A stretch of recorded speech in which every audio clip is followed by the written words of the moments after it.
if you ever watched basketball several years ago, there was a long, tall, blonde-headed player that used to trip because you get to see the area from two different perspectives. From the bottom up on the train and the top down it, and everything starts blooming again, and then it dies back, and then it starts blooming.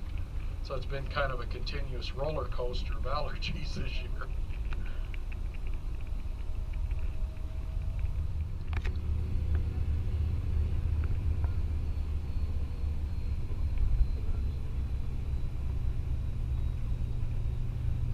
All right, we just passed our 10,000 foot marker.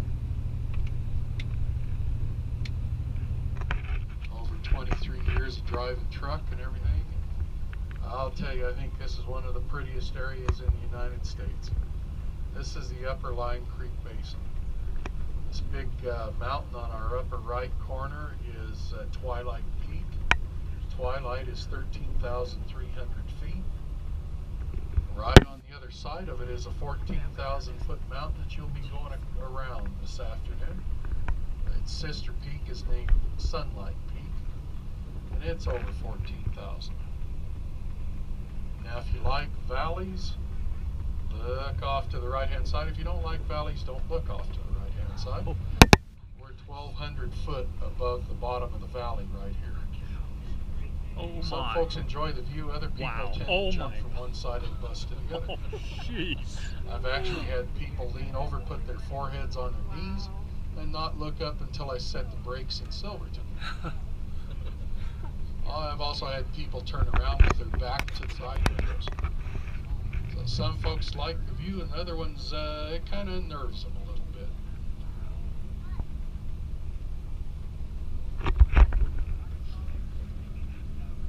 I just think this is one of the prettiest valleys that there is anywhere in the United States. And a lot of places in Europe. I've been in Europe quite a few times in the military, and there's some beautiful area there, but I don't think it can outrank ours. Now, if you're wondering why there are not very many guardrails, main reason's right here in front of us. It'll be coming around on our left. This is an avalanche area, and it comes right down across the highway. Now, between Cascade Canyon and Silverton, there are 14 does it by themselves or the Avalanche Control Authority blows them down.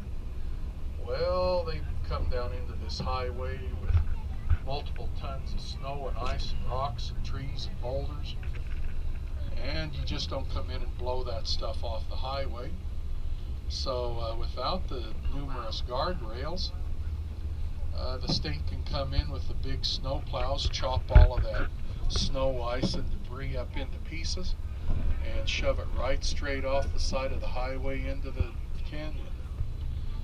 Now, it might not sound like a big deal keeping this highway open all the time, but it is a U.S. highway, US 550. Goes all the way from Interstate 70 at Grand Junction up north of us, all the way down to Albuquerque, New Mexico to the south. And so it carries a lot of traffic. And we're out on the side of the mountain, or it's going to cut right back into this highway. In fact, as we come around here on our right, below the main road level, that ledge that's right there, that is the old stagecoach road. Now, this highway wasn't completed as it is until about 1952. Now, at that time, they finally completed the highway all the way up over Red Mountain Pass to Ouray, Colorado. Now, Twilight Peak on the left, Spud Mountain, and the pass on the right. You can just imagine what this area is going to look like in about a month or month and a quarter, when all these bright green aspen trees turn bright gold, all mixed in with the evergreens. It is one fabulous drive. So many beautiful areas, you just can't take enough pictures. About 2 o'clock. There's Big Mullis Lake down here below us. We're going to go right past it. Yeah, we got some folks on the Colorado Trail over here on our left side. The Colorado Trail is a hiking trail that goes all the way from Durango up across the mountains, up across here over into the Winooch Wilderness area, and all the way up to Denver. 476 miles worth of hiking trail, and about 78% of it is over 10,000 foot. Quite a hiking trail.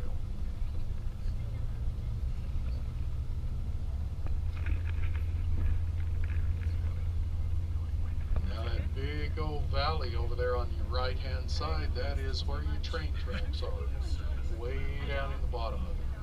In fact, from Big Mullis Lake up here ahead of us, down to the tracks, it's a 4.5 mile hike.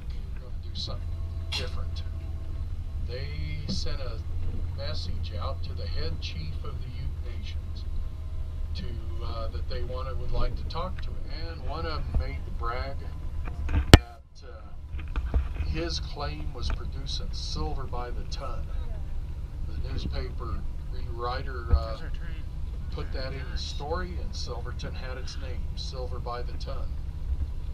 And boy, they have lived up to it over the years. From 1872 to 1961, they mined over $500 million worth of silver out of these mountains. And they didn't stop then. Silverton has the longest continuous mining history I've been able to find anywhere west of the Mississippi. They continuously mined here for 119 years, from 1872 to 1991. 1991 saw the last big mine close up here. So by the time the last mine closed, they were far up over the top of the 500.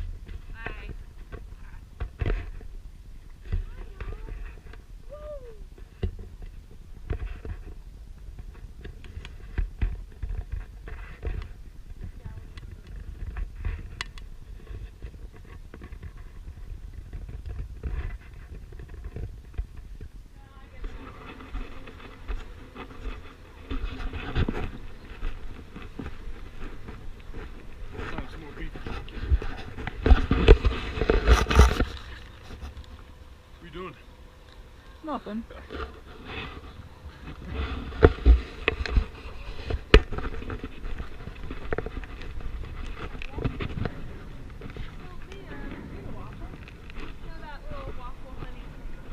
Should we cut across? Yeah.